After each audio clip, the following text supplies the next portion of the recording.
Yeah, folks, welcome back here for another episode of The Corner. On this episode, we have a very cool guest, Andrew. He's been on a few times before, and he's a really cool guy. So be sure to check out his company website, which is linked in the description below. And also, don't forget to like, share, and subscribe to this channel if you like what you hear, you find it interesting, and you just generally feel that it's a cool thing to listen to. Thank you all, guys. Peace out. Welcome back, folks, and we're live here for another episode of The Corner. And we have a special guest. I think it's the third time that we have Andrew on. Hello, Andrew. Hello. How are you doing? I'm I'm It's doing always good. it, it's always super weird being called a special guest. Like I'm, yeah. At this point, am I really a special guest or am I a regular on the show? Like, No, I think like I would like say special guest because like regular, then I would assume that you would be um somewhat more on it. I think, what's the number I gotta get to be a regular? once a month. Once a month. Okay. If you're once a month on, then we're gonna call you regular. But for now, I'm gonna call you a special guest. And that's like you should be honored, man, because man, you have no idea how hard it is to find guests for this podcast. Like, really. No, I, I, Re- I actually believe it. For a while, I was pitched by a company. Like, I had a podcast, right? yeah. It didn't go particularly far. It was mostly for the business case, right? Yeah. We couldn't really get it off the ground. We couldn't get the viewers on it. We put a lot of marketing, so eventually we just pulled the plug on it, right? But you're right; it's extremely difficult to get guests on a podcast. So much so that there was a company that reached out to me that's like, "Hey, we'll book your guests for you. Yeah, it's $4,000 a month." I'm like, no, our podcast doesn't generate $4,000 a month. There's no way I'm paying you to book that many guests. But well, I guess if you're Joe Rogan, it makes sense. well, yeah, of course, it's easy to book guests when you have $4,000 a month in budget. Of course. Like at that point, like you have advertising dollars, right? It's more about like making sure your guests that want to be on the show are legitimate, right? And not like Elizabeth Holmes, Theranos kind of. Yeah, yeah, for sure, man. But like, I have no idea, man. But I have like so many people that are like, yeah, I'm totally down with doing a podcast with you and stuff. And then we schedule it and nobody shows up. And then I write. And then like a couple of days later, I'll get a message on Discord saying, oh, shoot, that was that day? Damn, I forgot. But here's the thing: I can't even blame them, right? Like recently, I brought on an assistant because managing my own schedule became difficult, right? But if you're on Discord, the assumption is you could probably manage your own schedule, right? Like just check your calendar. You usually send out a Google Calendar invite. Like just check your calendar and show up on time. Like that's 80% of it, man. Yeah, no, I don't know, man, because like it is like, and like this is not to be like discriminating or anything towards the group of people I'm going to address, but it is mainly Americans that fail to show up. Like US, Really? yeah. If I schedule anything with a South African or a European or a Canadian, then it is like 99.9% chance that this person will show up on time in Discord. Right. And Wow. yeah. I can believe it. I can believe it. Like here's the thing: when I have American clients, I don't ever have to worry about it because they're literally like they show up on time because they're paying for the time, right? Like they'll show up, but I can believe it. Like those introductory first calls, like it's always hit and miss as to whether or not they show up, and I I could believe it. I'm not going to say it's all Americans, but I'm sure there's some subset of Americans that kind of grew up on ghosting culture. That like it's totally okay to do this kind of thing. I don't get it. Like I don't get it. Like how it can be okay and how this can be tolerated in a country like America, which is like what the second largest economy in the world. Yeah, here's the thing. I think at a certain level, like this kind of behavior gets stomped out. But I think it's like certain cultures that do this, right? Like this might be popular in LA or you know, yeah, I'll just say LA because I'm not gonna guess the rest of the country, but I could guess this would be a popular thing in LA. I'm from the Vancouver area, and I used to talk about this thing called the Vancouver Yes, right? And I don't know why this is, but like at a certain level of business, they stop doing this because it like you're just wasting everyone's time when you do this. So Vancouver Yes is where, let's say you go to you're doing some networking and you meet someone, right? And afterwards, they shoot you an email. They go, "Hey, it's great to meet you. Let's do a coffee. I'm very interested in your services." Right? So you show up to a coffee. You start talking. You give them your pitch. They're like, "Oh yeah, this is really good. This is really good." I'm like, "Okay, well, do you want to do some business?" He goes, "You know what? Let me mull it over. I'll talk to my business partner and I'll get back to you." Right? And then what? They send you an email. Right? They send you an email saying, Yeah. "Hey, I talked to my business partner. Let's have another conversation. Let's meet up for a coffee." You go to a coffee and you bring the contract, and they want to talk about some of the things around this. Like, okay, well, it's been 3 weeks. Like, if you want your terms, tell me your terms. I'll work it in the contract and let's go. Right? It's like they bring up some of the issues, blah blah blah. So you'll end up having like 5 coffee meetings spaced 3 weeks apart. Finally, they'll say, okay, cool. Send me the contract and let's get this going. You email them the contract, you never hear back from them. Like they don't reply Wow. to your emails, they don't answer your calls. It got so common. I started calling this a Vancouver Yes. Right? I actually think this phenomenon is a West Coast thing, West Coast North America thing only. Like I'm sure this happens in LA, San Diego, San Francisco, Portland, that kind of thing. Right? Wow. When we do business with people in New York or Texas, it's like, okay, great. We've been on a call for 15 minutes. Why haven't you sent me the invoice yet? Oh, okay, yeah, let's do this. Right? Like they get Or, really upset. Like we've already had a call. Give me the invoice so I can pay you. It was like, oh, okay, sure, yeah. But on the West Coast, like they just want to hum and haw about this for a while. well, how is anybody doing any business with anyone on the West Coast if that's how it is? How it's going down? I mean, like, wouldn't you rather be doing Yeah, business with somebody from New York or Texas then, which is like, bam, bam, bam, 15 minutes, here's the contract, man. yeah, yeah. You would.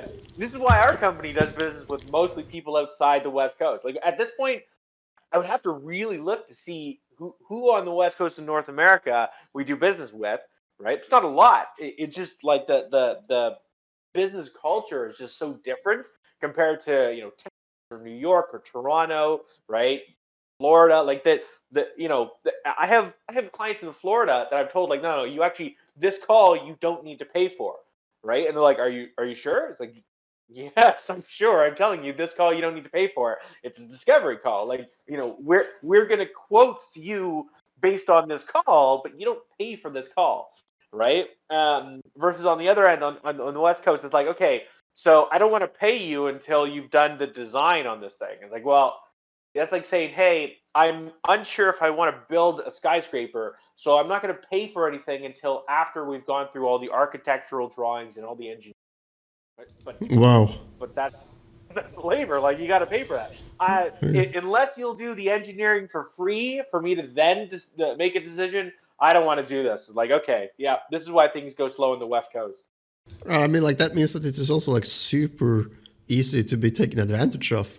Like, imagine like some tech group in Silicon Valley just starting up, which is like, yeah, you get me all the coding programs and stuff finished. I'll take a look at it, and then we'll see if you get paid. Okay, cool. and So, yeah, so the thing about Silicon Valley is it had the weird opposite effect, right? Like people there, like they knew about this phenomenon that happens on the rest of the West Coast, and for a while they're like, no, let's just let's just do the opposite. Let's just like someone comes to us with an idea, like we'll give them a check, right?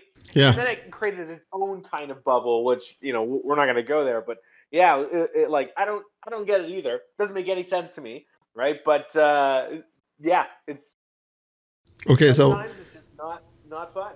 it's like their own business environment within a business environment, or their own bubble, like you described it. Weird. Mm-hmm. Yeah. Yeah. So I'm guessing the people who never showed up were probably West Coast North America. Like if we wanted like yeah. No, you go ahead, man. no, I was just gonna say like do some math on it. Let me know. I'd be very interested in hearing like how accurate is this? Am I just talking out my ass? Like it could be, but if 80% of them were West Coast North America versus other No, areas, like there is definitely some West Coast, but there's also like Ohio, Massachusetts, but I think it is more like what you said, that they belong to a group of people which has that ghosting culture. Because like I don't know when they're born, I don't know what kind of environment they've been hanging out in, where they could easily have been in that environment where ghosting is totally okay, you know. That depends on that, but yeah, weird. So this is the other interesting thing is I have working on a software in agriculture, right? So we started talking with a lot of farms, a lot of farmers, co-ops, that kind of thing, right? Yeah, And I had recently moved from like Vancouver, like in the city, into like small farming, right? And the pace in the small farming town like is drastically different, right? When we say, hey, let's go for coffee at 5, like they mean around 5, right? Like it could be 5:05, 5:10, 5:15, like yeah. 7, Okay, that's what it's like saying like right? 5. It's like saying like we're going to go for coffee like around 5 ish, and 5 ish could mean anything Yeah. from 5 to 5:50. Yeah, like Theoretically, yeah. and it's totally acceptable because I'm guessing like no one hears that rush where like if you're a minute late is that impacting, right? So if you're 15 like 1 5 minutes late, that's totally okay. I had to put the tractor back in the thing and it broke and I just had to fix it real quick. So I'm 10 minutes late. Like no one is that on time, right? Oh man, But yeah. as I started interviewing more and more farmers to understand what they're dealing with, so we could produce the software, right?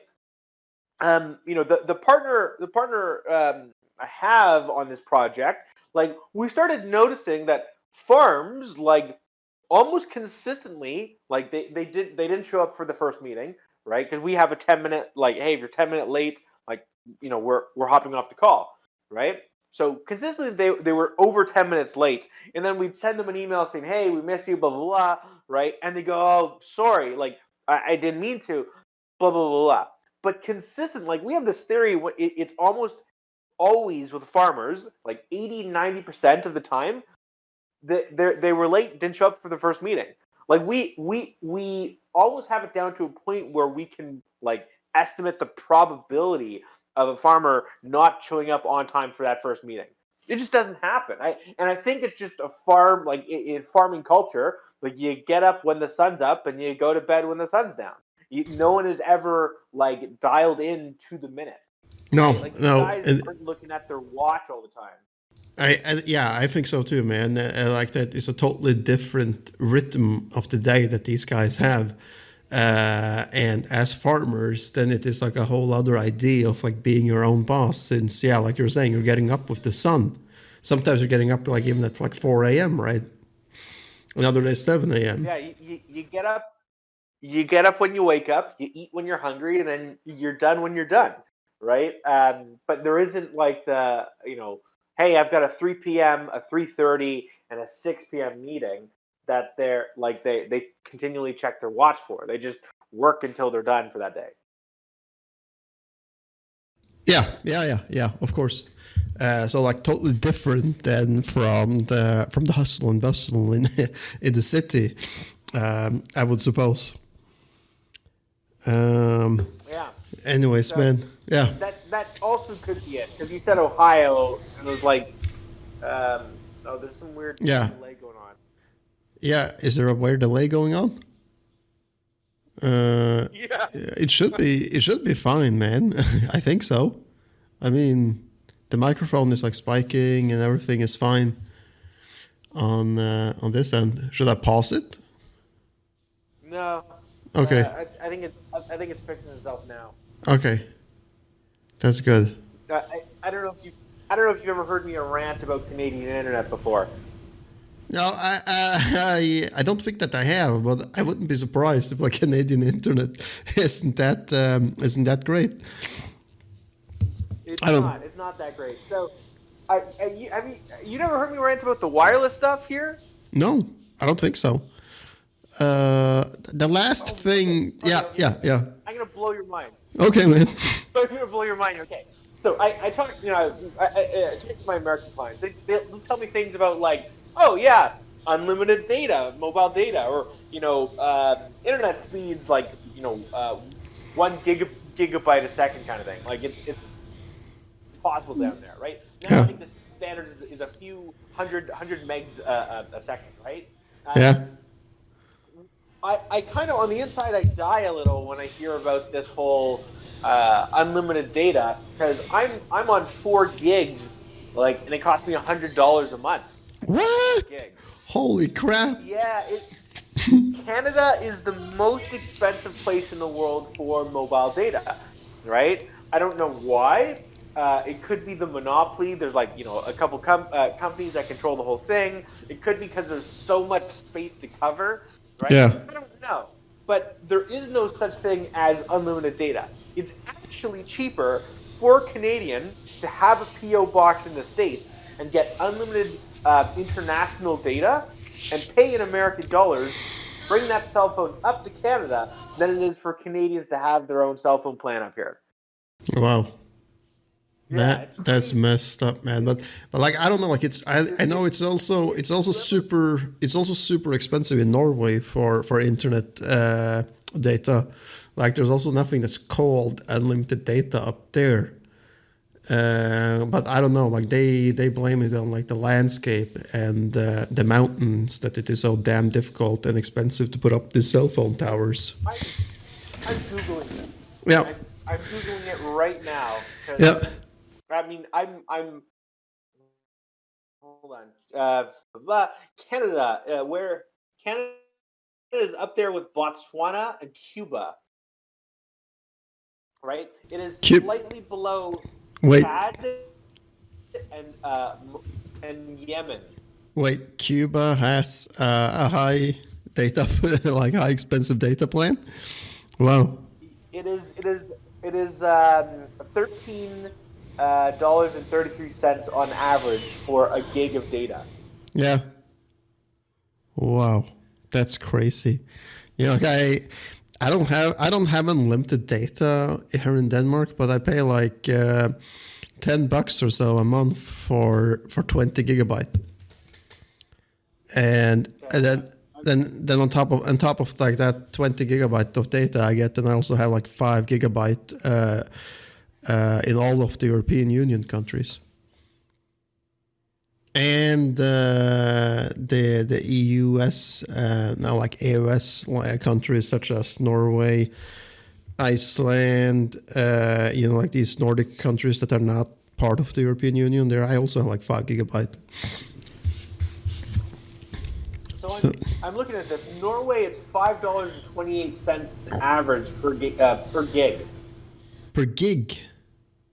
Holy shit, man, that's expensive. That's actually cheap because I'm looking at this and the US is $8 per gig on average.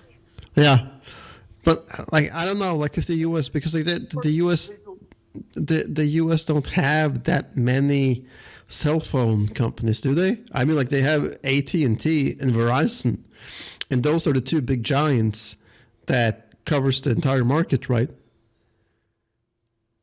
Yeah, I think there are a few other ones. Yeah. Right? So when I look at this, like Finland is about half the price of Norway per gig, Yeah. right? It doesn't say because it's now clumped in with a bunch of other cheaper countries, Yeah. right? But the United States is $8, right? Um, Compared to Norway's $5.28. Canada, on average, is $12.55 per gig. And the reason that Visual Capitalist says that Canada's high cost of data may be explained by its high market concentration. There are three companies in Canada that covers all of Canada for wireless services. Wow. Bell, Rogers, and TELUS. Now, you Wow. want to talk about like not a whole lot of companies? Like this is the best example here. Yeah, like somebody has like a really big piece of the cake, that's for sure. Yeah, yeah, they do. They all compete with each other, but they don't compete with each other like well. Like so where I am, I believe on the West Coast, it's pretty much just TELUS and Bell because Rogers has been cut out of the market on this side of the country. Yeah. However, on the other side of the country, it's Bell and Rogers, right? And TELUS is cut out completely, Wow. right? And they're not really competitive with each other because they've just kind of divided the country into these sections where everyone is kind of on that type service. Yeah, no, I was just going to like say that I compare it to like three guys, three guys sitting on a pub drinking beer together. Like they are never going to raise the price higher than their comrade. They're never going to take more territory than him, and so on. Because that's how it sounds like. Yeah. I think this was before the pandemic, right? They actually got in a lot of trouble, like a lot of trouble for price fixing, Yeah. right? Yeah. And you were legally able to call them and say, hey, the government of Canada says that you have to reduce my price $10 a month, kind of thing. But you could only get the $10 reduction if you called them and told them, oh yeah, that law that just came out, you have to reduce it by $10. Right? Yeah. Because it was like price fixed. Like price corporation or price fixing is like a really difficult thing to prove because you would need a guy that is on the inside close to the bosses here or owners that can actually prove or say that like this is going down. They're talking together and they are conspiring to set the price up, all three companies at the same time or whatever, right? Yeah, it's strange. Like I don't know how they ever proved that because in my mind, like I don't know what's happened recently with Canada, but like there's been a number of these price fixing things. Like there's this one with the wireless. One of our big grocery store chains had something happen with bread, right? Like you can go in there and say, yeah, you know what, I would like a year's supply of bread because you guys were doing this for 10 years. They got in a lot of trouble for it, but I don't I don't understand how they either catch these guys or don't catch these guys, right? Like most Canadians complain about this monopoly, right, all the time. So it's kind of obvious for all of us, and yet we just get a 10% reduction, like a slap on the wrist thing, right? It doesn't make any sense how they either catch them or don't catch them, but I guess No. it's the hardest thing to prove. I mean, now I just Google it, and it says securing a cartel conviction under Canadian laws requires the Competition Bureau to submit some kind of evidence that proves beyond a reasonable doubt that there is an agreement between competitors to fix prices. Penalties for price fixing include fines up to 25 million Canadian dollars, imprisonment, or a maximum term of 14 years. Of course, like none of these people are ever going to be convicted to prison if they agree on a fine of $25 million, right? And that's peanuts to these companies anyways. I would believe if they're generating billions. Yeah. 25 million, like Yeah. nothing. Yeah, that's nothing. So I always kind of laugh at how Canada does its like tax laws and penalties for price fixing.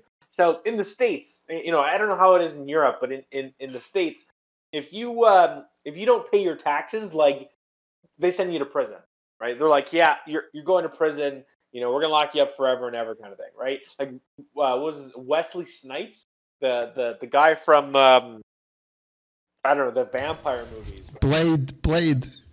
Blade, yeah. The guy from Blade, he went to prison for like 10 years, 15 years for like tax evasion. Right? Nah, it was like closer to 2 years, and it was like a very. Was it 2 years? Yeah, it was not a 2 years prison term, and it was a very lack prison, where you could play golf for tennis or whatever, like one of those minimum security prisons. No. But Canada doesn't have any tax prisons, right? No, but like they pretty much just ask you nicely to pay your taxes. But I mean, no, wait, was it 10 years that he was sentenced to? After serving 2.5 years, he was released in 2013. Okay. But he was sentenced to 3 years in prison. But I mean, like, to me, like, it sounds like such an extreme because not saying that it is in those cases, but like missing out on taxes could very well easily happen for somebody that's not that good at filing out papers, or don't know how their business is working after, or the accounting is working, right? So like, it could just be a dumbass accounting error or somebody that has no idea how it works. But in his case, then it was like over several years where he hadn't paid taxes. It was like 15 million worth of federal income tax that he had never paid. Something I would assume that you are aware of when you are in that level of income, because you have accountants, you have people telling you what you're earning, you have people telling you what you should be paying in taxes. At least as an actor. Right. He's definitely not doing his own taxes at that point. Like he does have someone. Yeah. That, hey, you need to pay this many in taxes. Yeah, and then he has just chosen to blatantly ignore that fact and be like, nah, screw that, man. That money's in my pocket now. Yeah, I just don't want to pay my taxes, so I'm not gonna. Yeah. Kind of thing. Yeah. That's funny. But yeah, man. You read any good books lately? I wished I haven't done shit. I think since our last call, like the company's kind of exploding, so like I haven't read any books, right? I don't know what happened at the beginning of this coronavirus thing. I was kind of, I was slightly more gung ho than normal about making sure I read, but recently, like, I haven't read shit. I had a business partner of mine literally start dragging me out of my house. Like, no, we got to get some exercise, because unless I force you to do some kind of exercise, like, you're gonna die when you're 32 from a heart attack, and that's bad for my investment. Well, so I haven't read anything. That sounds kind of like dramatic, but but okay. So I'm not so unhealthy that I need to worry about it. I think he's just like, there was an international story that happened recently, or not recently. It was like, I don't know, a year ago, year and a half, maybe even 2 years ago. Like, I'm really not up on it, but this guy from the town I live in flew from here to Bali and died of a heart attack.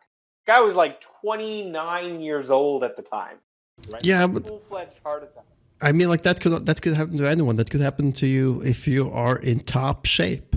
I mean, that was that was the reason, I believe, that like Michael Phelps retired in the first place for Olympic swimming, because there was so many of his peers, like top Olympian swimmers that were like dying, or like not many, but like a few that were dying of heart attack because they were pushing themselves too hard. Like people, yeah. You didn't, yeah.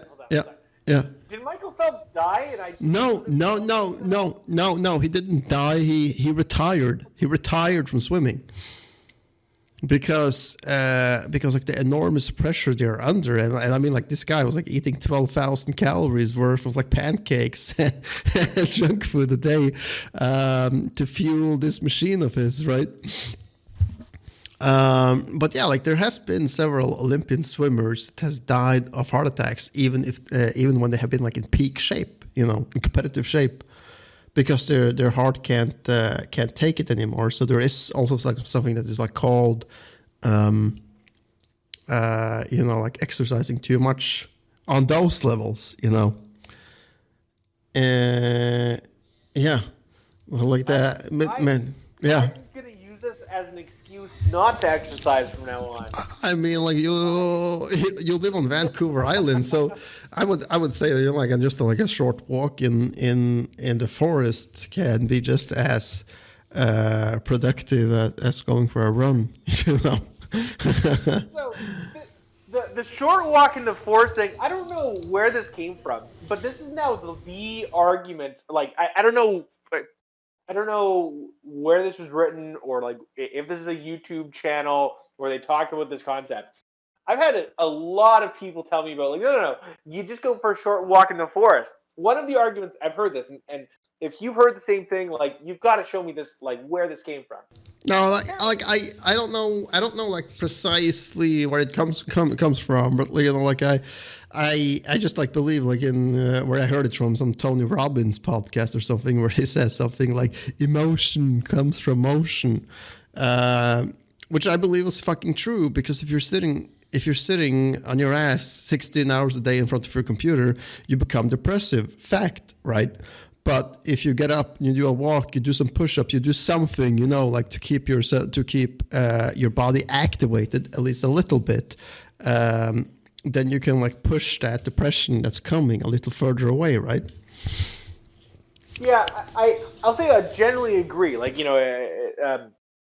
human or not human, but like animals that move more have a larger brain, right? And it's definitely activity is tied to a better mood. But I don't know where this thing about going in the woods came from. No, I Um, don't. I don't know either. I don't. so I one of my business partners brought this up. He goes, no, Andrew, you don't understand. It's been scientifically proven that a walk in the woods will do more for your concentration than Ritalin. And I'm not buying it because Ritalin is extremely strong stuff, right? And I don't think a walk in the woods is remotely close. But he seemed extremely convinced that a walk in the woods is scientifically proven to be just as effective. Is he like a forest hiking junkie or something? No. He's like he's kind of like me. He sits all day, right? But I don't know where he read this, but he wholeheartedly believes. I'm like, this is bizarre. Like, so I also had another person on my team bring up this I'll say quote unquote fact, and now I think it's some kind of like online meme that I haven't come across yet. Man, like I don't know. Like, I can see like the advantages of it for sure. Like that you're getting fresh air and that you're walking in terrain instead of walking on pavement, right? But like I don't know. I don't know. Like better to walk in the forest than to take Ritalin. Not sure. Like I don't even know what Ritalin is. I don't know that much about pharmaceuticals. Um, Oh, it's what they give to like ADHD kids. It might not be as popular in Europe, but they hand that out to kids like candy over here. okay, so it is like a drug to counter the attention disorder disease. Yes, yeah, Okay. it's essentially speed. It's like speed, right? Wow. So they're giving meth. They're giving meth to kids. Holy shit. Essentially, yeah. So Ritalin's number one competitor is Adderall, and Wow. Adderall is quite literally amphetamine. Wow. Crazy. Yeah. So I'm fairly certain that a walk in the forest is not comparable to amphetamines. Yeah. They're not even remotely in the same ballpark, right? But two people have both come to me, independents, telling me that, oh no, it's they're like the same level. They're the same level, and I'm like, there's got to be a meme out there where they're talking about this that I don't know about. Wow. Crazy. Crazy, Yeah. man. Um, yeah, man. Like when you were like talking about like heart attack, it also reminded me of like the author of the book that I just finished died of a heart attack also in his early 40s after eating a chocolate bar. But I don't know, like, yeah, but then again, like this was in 1940, and I don't know like how advanced the doctor's knowledge was back then. It was the author of The Great Gatsby, by the way. But yeah, it says like when you Google it, it says on December 21st, Scott F. Fitzgerald dropped dead December 21st, 1940, after eating a chocolate bar and reading the Princeton Alumni Weekly magazine. That's crazy, right? Weird. Yeah, How old was 40 something? yeah, 40 something. He was born in 1896 and died in 1940. So 44 years old. Holy shit. That's crazy. Wow. Yeah. I once read about heart attacks used to not be a thing until what happened? So, like a president died of one. Some American president died of one, and then the USA switched from like eating lard to eating like like margarine or something or butter. Like they Yeah. switched from lard into the butter, and then heart attack rates skyrocketed. Holy shit, man. Of course. Like switching from like I thought lard was way worse, right? But at the time they're like, oh, it's fat's the problem.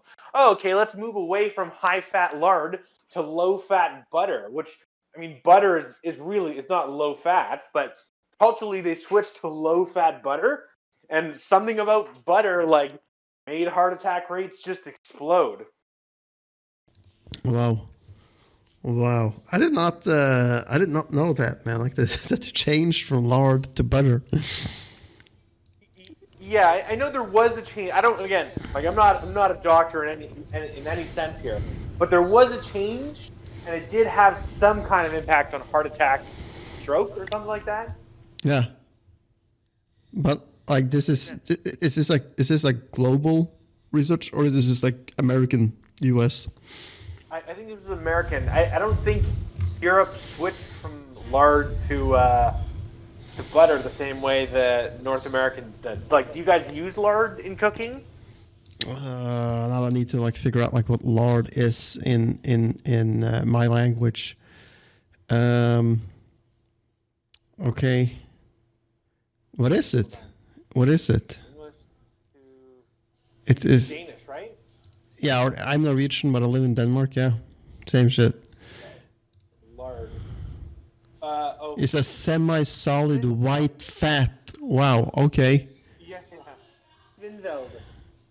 Wow. I don't know. If you know Holy that. shit, man! It is 62% fat, unsaturated. Whoa! No wonder. Like, how? Okay, I can understand why people would get heart attack from that. Apparently they didn't have that much heart attacks when they were using lard, right? No. When they switched from lard to butter is when heart attacks exploded. Wow. Well, I don't know. That one confused the heck out of me. I'm like, what? Yeah. What do you mean? Like, they just switched. They switched it from a high fat to like a little bit lower fat. Like it's butter. It's still pretty high fat. But Okay. apparently, there's a difference in the kind of butter. Yeah. Okay, man. Like olive oil has more fat in it, but then again, you don't use that much olive oil and shit when you cook with it as you would with butter. Weird shit, man. Weird. Yeah. And butter has 15 to 19 grams of fat. So like that has like half half of the points of fat that this has. Like, I don't know, like what could be in butter to produce or heart attacks or generate heart attacks. But like then again, man, like America has to be like the one country in the world which has most fucking heart attacks due to the habits and just how much fat that they eat in general. Yeah, I watched this thing by a YouTuber where he talked about like so in Canada and I'll say most of Europe and Japan, right? Yeah. Um, there's this like socialized healthcare thing, right? Yeah. And so if someone is grossly overweight, right? Society looks at it and goes, well, I'm going to have to pay for that in one way or the other. Let's, do something so that we force them to change their lifestyle, right? Reducing sugar content in, the ketchup or, teaching exercise routines at school, right?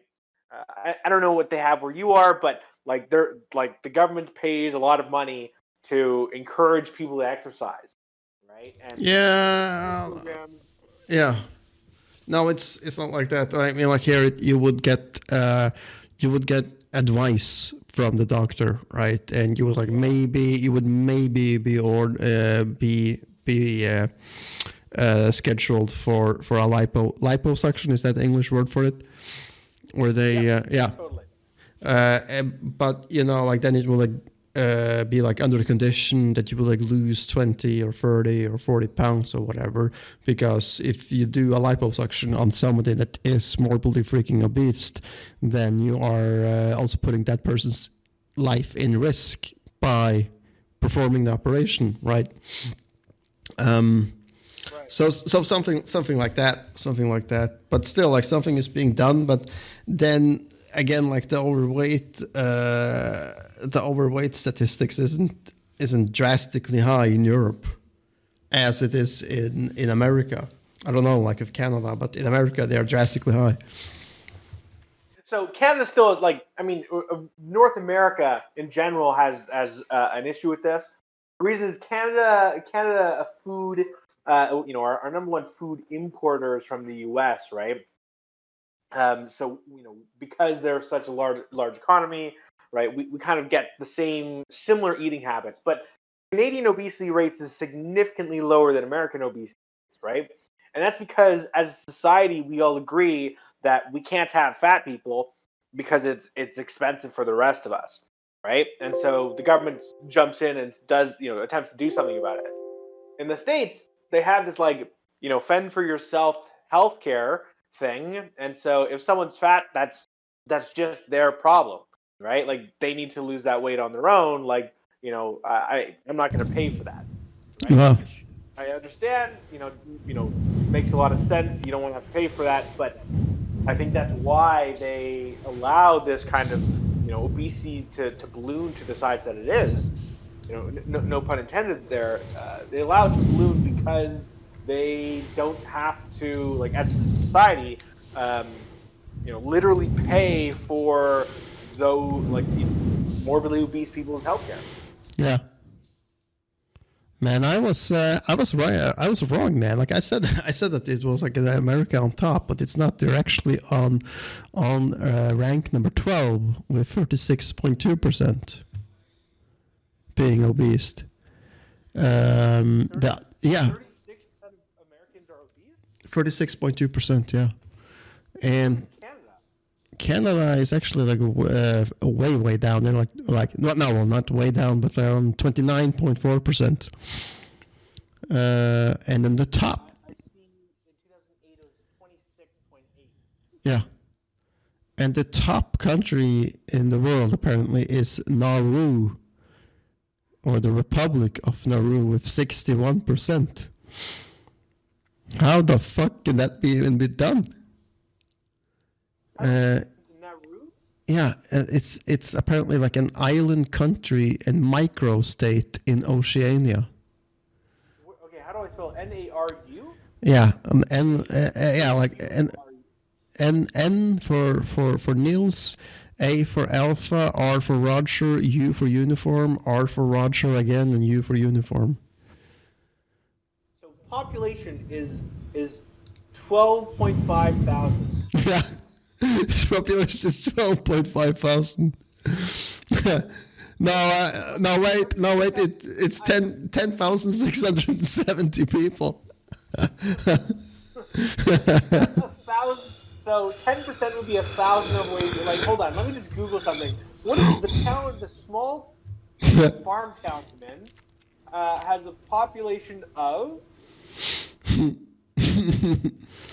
Again, man, like the island is also only 21 square kilometers. So I mean, like you don't have, I guess, like they don't have that much space to go for a run and shit, you know.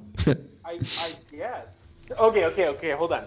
In 2016, this small town that I live in, this farming community that I said is like it's so tiny, right? Like no one here is ever on time. Had 29.5 thousand people living in it. Yeah. It's double the size of this micronation. Yeah. Wow. So, actually, that we can very easily calculate how many people are. You said 60%. Yeah. 60%. Hold on. I'm hoping that I can do a quick calculation, see how many obese people are in that country, and then calculate how many friends I have on Facebook, Twitter, and LinkedIn. See if I know more people than all the obese people in this country. 60%, right? Yeah, 61%, yeah. 61%. All right, let's do some math here. 12, 5, 8, 1. All right, so that's 7,600 people. Yeah. Right? Wow. Let me just go. I gotta find my Twitter account because I deleted that from my phone like a year ago. You know, I gotta have some free time or something, right? Let's delete my social media. Opening up my Twitter. Let me see. Don't log in. Hey, still there? Yeah, I'm still there. All right. Hold on. Twitter. I have not logged in. Man, I just like Googled it, and it actually comes up like an own Wikipedia page, which is called Obesity in Nauru, and apparently it's been a problem from the 1980s. That's crazy. And why? Like, what's going on in this country? It says there are multiple factors contributing to obesity in Nauru from the 1980s. Nauruans led a sedentary lifestyle with an unhealthy diet, contributing to the worst health conditions in the Pacific region. Due to the food sources of Nauruans were fishing and gardening. Their traditional Nauruan diet was primarily composed of marine fish, fruits, root vegetables, and coconuts. You know, like I just like have a hard time to understand how you can become fat from fish and fruit. But I don't know. Maybe it's them coconuts, you know, like that's that Pacific junk food. Yeah. Yeah. I gotta look up how fat are coconuts. Yeah. How much fat?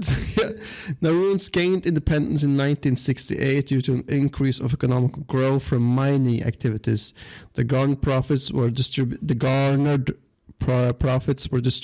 amongst its citizens, leading to an outflux in citizen labor. Okay, so like a lot of money was like dispersed between all the people living there, or the few people living on the island. The government of Nauru and WHO stated that the import of Western food significantly reduced the existing culture of fishing and gardening. Okay, so here's what's happening.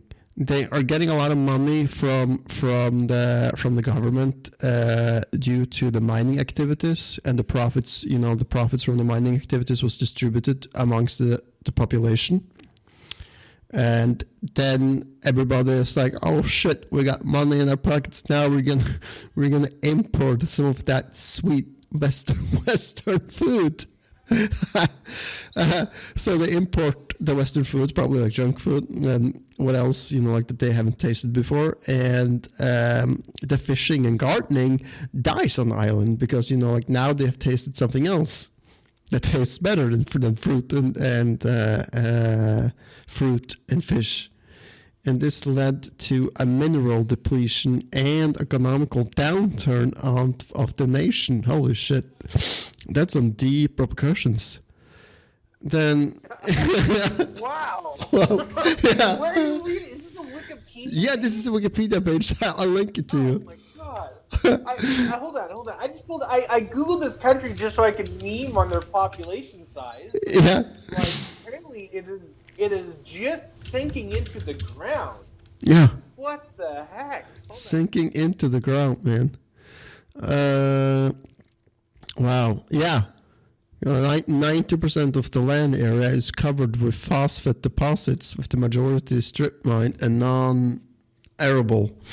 This has led to Nauru reliance on processed food, high in both sugar and fat, imported from large Oceanian countries such as Australia and New Zealand. Wow. That's crazy. That's nuts. Yeah. That is just nuts. I mean, like I don't understand, how that would affect that you're not able to go on a boat out on the ocean and fish. Because surely, yeah.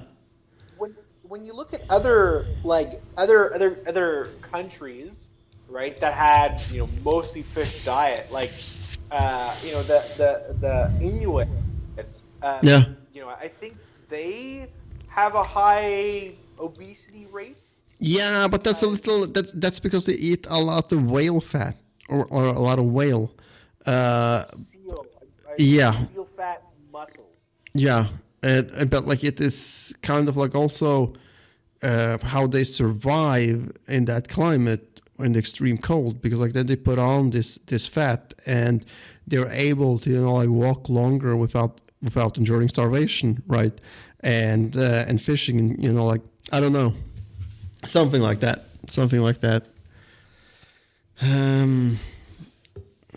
But yeah, I just still can't get over that. There are obesity issues on small ass Pacific islands. That would never have occurred to me. Looking into this now causes medical insurance. Yeah. Illustrates the slippery slope of type 2 diabetes. Yeah. The more you spend, the less you spend on prevention. I mean, not to be a jerk, but this is the place you go, people, if you want to earn money as personal trainer. Yeah, this would it would be, had we not already read the thing about how their economy is tanking because the mining pulled out. Yeah. Yeah. You can't just say that you can get paid. You can get paid in coconuts. You can get paid in coconuts and become rich. Yeah. You can't. Hey, everyone got all this money, but they're not going to pay for the personal trainer, right? And this is a bad hand to be dealt. Wow. Super bad. I'm reading more on this. At this point, I'm super enthralled in the welfare of this country, right? Yeah. They're talking about how this is a slippery slope because at a certain point they pull money away from preventative healthcare. Hey, things we can encourage people to not get type 2 diabetes, just to pay for the healthcare of type 2 diabetes. Not crazy. This totally. So there's a whole Wikipedia page about things this country has done to encourage exercise, including walking around the perimeter of the international airports.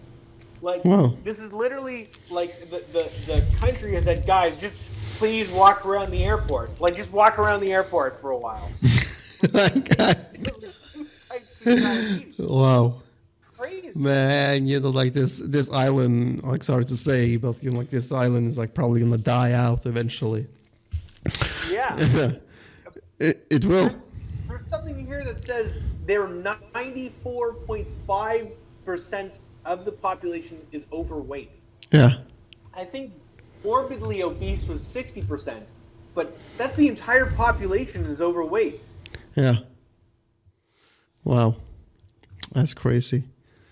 You know that movie called Wall-E? Yeah. I never saw it, but I have this vague idea that everyone in that movie was like glued to a chair, right? Well, yeah. You're true. That's true. But like that is also an issue that is like predicted to come in the future, next 100 years or 200 years, because as more and more jobs become automated, it's becoming less and less need for humans to actually do the manual labor and the manual shit themselves, right? So unless you're able to like discipline yourself to work out or be on a diet, then you're kind of screwed. I think eventually, right, if this becomes a problem, like there'll just be some app you could just tell your body to burn, like be less efficient on calories. No. Right? And they're just gonna burn more of it. Like the app to just make yourself thinner will just be there. Well, that already exists. That already exists with like all those smartwatches and like step counter watches, which you can like sync up to an app, right? Where you can like see how many steps you're walking or kilometers you're walking a week and how many calories you're burning, and how much you are in like fat burning zones or training zones or whatever, where your heartbeats or BPM is like between 130 to 200 or whatever. So that's the thing that says, hey, you need to exercise. Yeah. I'm thinking there'll literally be like nanotechnology, right, that you control with an app that just says, hey, burn the fat while I sit on this desk. Well, yeah, that's a beautiful thought, and like definitely like some business potential for that in like 100 years or so. But now, man, I actually don't believe it's going to happen, because I think that like humans are lazy by nature. I really believe that. I mean, like imagine it. Like, how are we doing in the Stone Ages? We were just like walking from one camper hunting ground to the next, and if we encountered another group of people, damn, we're not going to even try and talk to them. We're just going to kill them, or they're going to kill us, and we're going to move on to like the next hunting ground or camping ground, where we're going to hunt, eat, sleep, and that's it. That's like literally it. So as a hunter gatherer, we were lazy. Exercise was unheard of. I agree. But I just think, like, let's look at 100 years ago, right? Yeah. 1921, right? Electricity was still pretty new, right? I think in the next 100 years, someone will make an app which just automatically makes people thin. Yeah. Okay. Okay. You don't think so? No, like well, I believe it will be invented, but that people are going to use it, that's something else. Oh, yeah, right. You're right. I might take you up on that. Like we have incredible technology today that people don't use, even though they know that they should, and it's just a couple clicks, but they don't use it. Yeah, because we are lazy, as the hunter-gatherer. Imagine being so lazy you can't just open the app on your phone and hit a couple things. Man, like now I believe it is like that easy to be lazy today. Like, nah, I'm not going to use that app. I'll just order another double XL pizza to my house, which is going to be here by a drone in 10 minutes. It will open my mouth for me, and Yeah. it will chew for me as well. Yeah. Oof.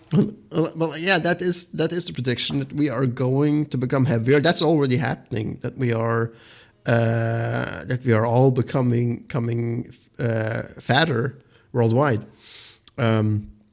especially in South and Central America. You know why? Why?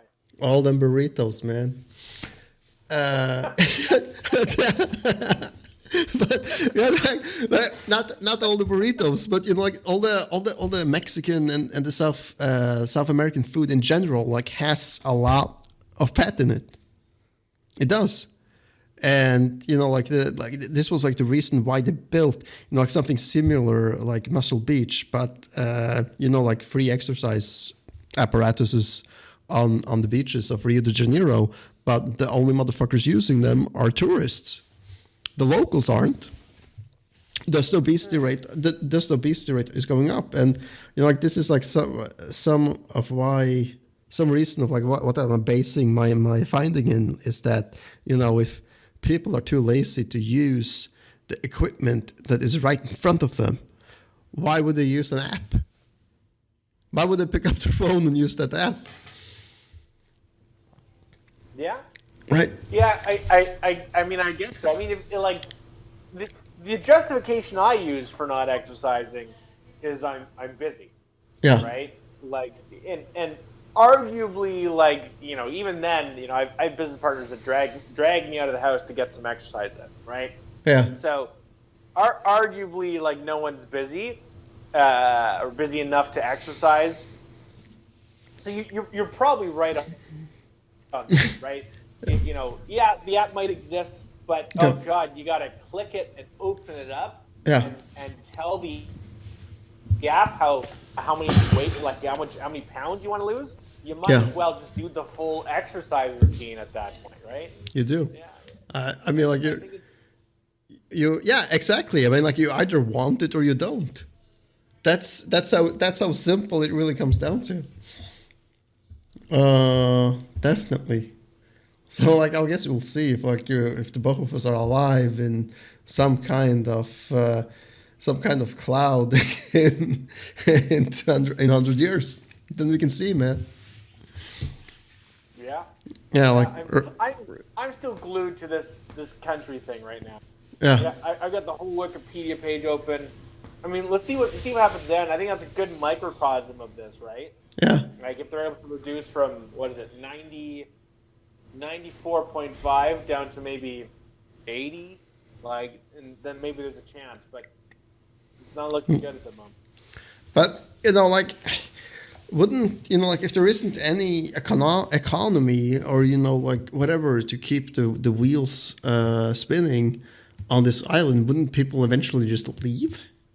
I mean, wouldn't you? Yeah, that's what I think so too. Like, right.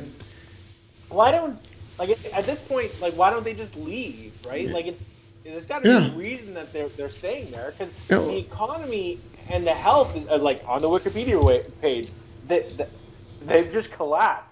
Right? Yeah. 40% of residents have type 2 diabetes. You're talking of like a GDP on $160 million for an entire nation, even though like it's only like 10,000 people, then that's still I don't know, like that's obscenely low. That's $12,000 per capita that they're contributing with to GDP. In 2017, it was 8,500. So like, and then it was 8,570, and then it was like 140 million. So like, why is it going up? What are they even earning money on? Well, that could just be inflation, right? Like, that could. That increase? The increase is from not from that. Like, I don't know. Like, nominal GDP is 114, and then total GDP. Okay. The like, I don't know what the difference is between PPP GDP and purchasing power parity. Okay. And then like we're looking at a nominal GDP, which is the gross domestic product, and that's only 114 million. Okay. So, but it's gone up 114. No. Like the GDP where it says like triple P behind it, that's only like, like the purchasing power of per capita is like $12,000 per capita, right? But the nominal GDP, like the real number that we're looking at of like what they are contributing with is 8,570 or 114 million. So no, it hasn't gone up. Like it's really low, man. If everybody is just contributing with like 8,570, that's a weak economy. If you think like, yeah, 17. What has it gone up to or down to? I don't know. No, they're not announcing it. They're not announcing what it is. But no, man, I don't think that this is going to be something that is going to survive, man. Turn around? Yeah. I don't see how, like they would need to do something drastically, like become a big ass fishing nation, create the world's largest ocean windmill park or something, right? And then the question, yeah, ocean. Such a European solution. Yeah, like they're gonna do some shit like that. But then again, like like if the GDP is so low, then I'm wondering like where are we gonna get the money? Yeah. Like that's a big question, man. So I guess we'll see if like what's going to happen in the future with this country, because there is nothing. Yeah. I'm looking at all the other countries in the Pacific with obesity, that's remotely close. Yeah. Right. Most okay, so Micronesia, 91.1% of the population is obese. Cook Islands, 90.9. Tonga, 90.8. Like, that's crazy. Yeah, well, like that, that can be like the obesity, because like obesity rate, then Nauru is the top one, and Cook Islands is number 2 with 55%. That means if you flip a coin, you're like it is more to be thin than it is to be head. Like, that's crazy. Yeah, but Samoa, I'm not that shocked that Samoa is because like Samoa is American, right? At least I believe that. Yeah, I think that. No, wait, aren't they? I was like sure that they were American for some reason, but no, independence from New Zealand.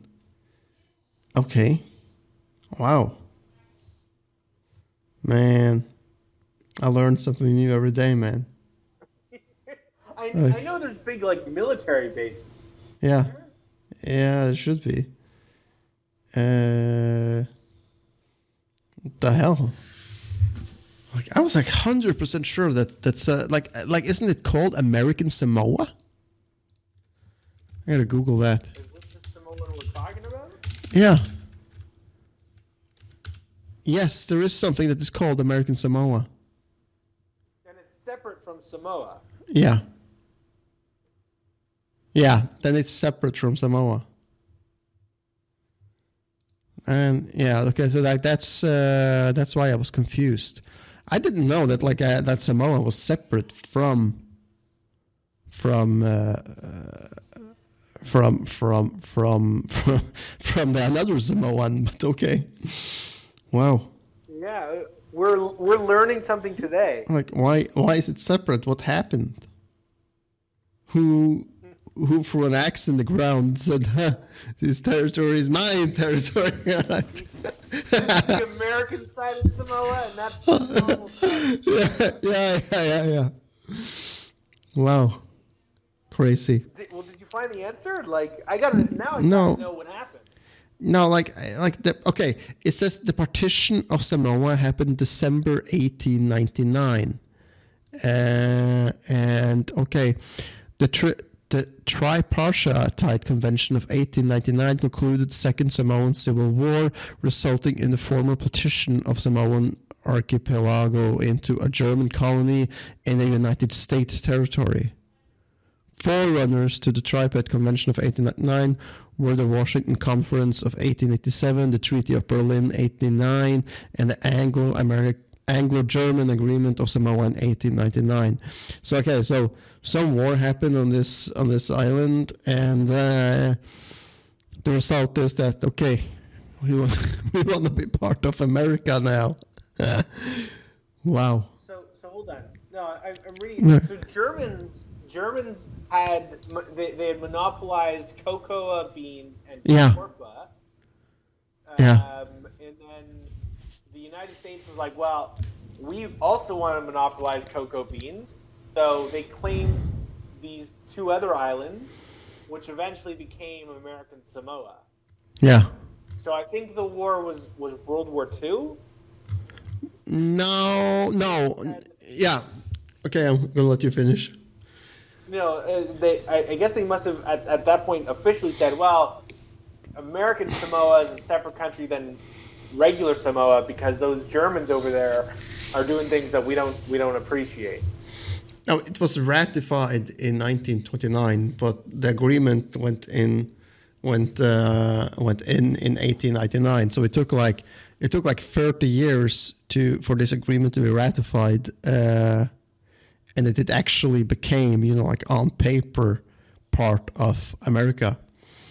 Now, we don't really see like what has happened in this time, but like my theory is that it is something similar to like what happened with the American-Canadian border. Like at the part from the West Coast where it is like drawn in like almost one line, right?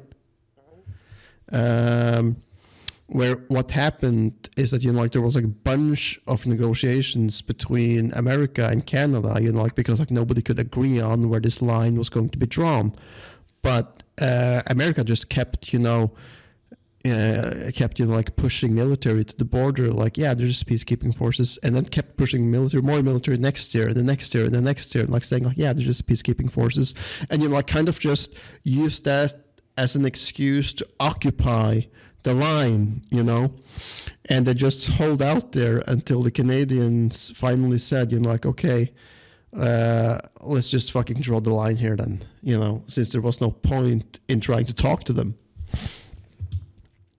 And that's the same thing that could have happened here, right? That they could just have been pushing boats to Samoa, and you're like, we're going to just stay here, and that's how it's going to be. We're going to keep troops here until you agree with us that this is how it's going to be. I feel like I should know about this 49 parallel. Yeah. But like you read about it, and that's essentially what happened. That they continue to push troops to the border, and you can't really find an answer to like why you ever agreed on it, but you did. And like I assume that that the reason. Yeah. I'm fairly confident the Canadians didn't agree to anything when it comes to our border. No. All of this was given to Britain because there's a more famous thing that happened called the American Panhandle. Yeah. Like there's this section of British Columbia that really should be part of British Columbia, but Alaska claimed it. And they said, oh, well, this is ours. It's always been ours. And the British was like, well, we don't want to have a war, so we're going to give it to them. Yeah. And all the Canadians are like, what do you mean? We literally live here. Canadians live here. I'm like, yeah, but they claimed it. We don't want to fight them on it, so it's theirs now.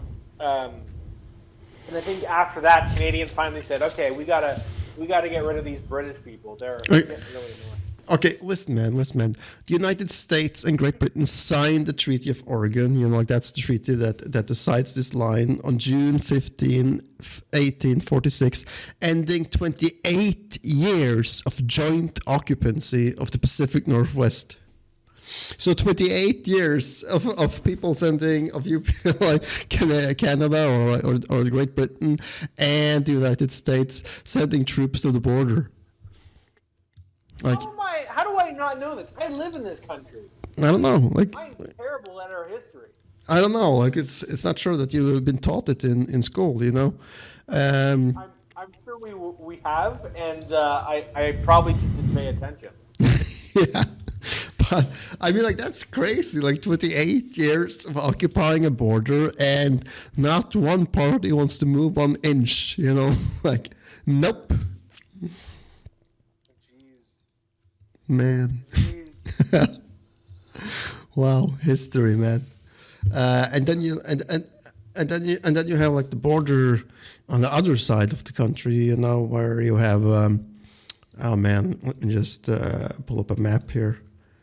You know, where you have Boston. Yeah, and Quebec, and those like where you have like those like really. That one was done through fighting with the U.S. Yeah. Because you couldn't agree on who wanted what territory because of the fur trade, right? But you can actually see. Let me see if I can pull it up. You can actually see where, at what point in determining the border, they finally agreed on the 49th parallel. It's like this place in Manitoba. Yeah. Let me go to Google Maps. This place in Manitoba, and like. This little jot thing, you know, jumps into Canada. But yeah, like here's my question. Like, why wouldn't you just like draw the line straight over Vancouver Island? But instead, you know, like you're drawing the line around Vancouver Island because that's got to be part of Great Britain at the time, and then from Vancouver it goes straight. Well, yeah. So. Vancouver Island was, I think they're talking about it like it was its own province. Yeah. And Vancouver Island joined the province of BC during some economic downturn. But if you actually look real close, there's this spot called Point Roberts, right? Point Roberts. If you look at Google Maps. Yeah. Like, oh, the island, yeah, that's Canada, right? But there's a spot like this peninsula essentially called Point Roberts that like sticks out below the 49th parallel, so it's technically you're in the U.S. But yeah. I was going to say that.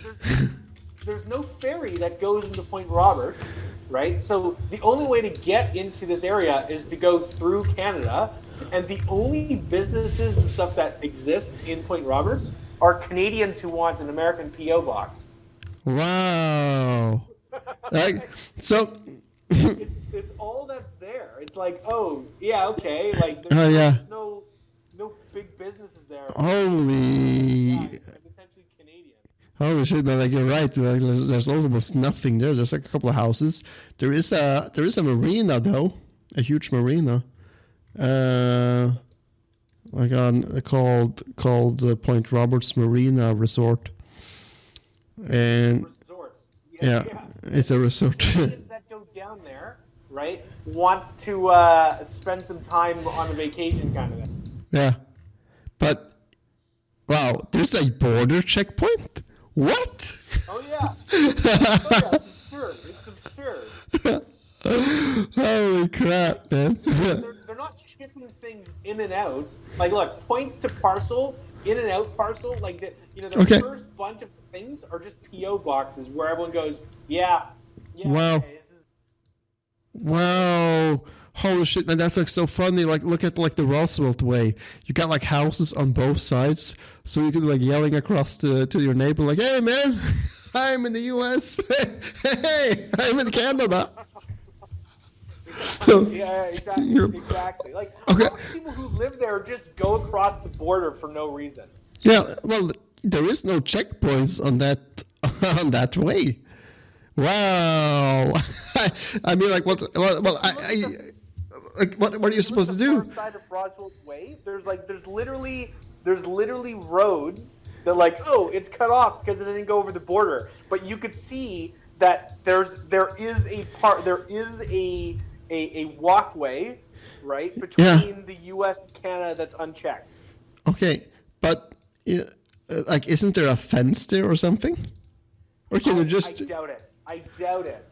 Oh, doubt it. Like, yeah, most Wow. Canadian-U.S. border has no fence or anything like that. Okay, like here's a question for you. If you live on the other side and on the American side of Roosevelt Way, and you fall down on your ladder and break your hip or break your leg or something, then you gotta pay. But if you're on the other side and you fall down your ladder and break your leg, then you don't have to pay. So I'm checked to see if there is a hospital Yeah. in Point Roberts anyways. I don't think so. I don't think so. I don't think so.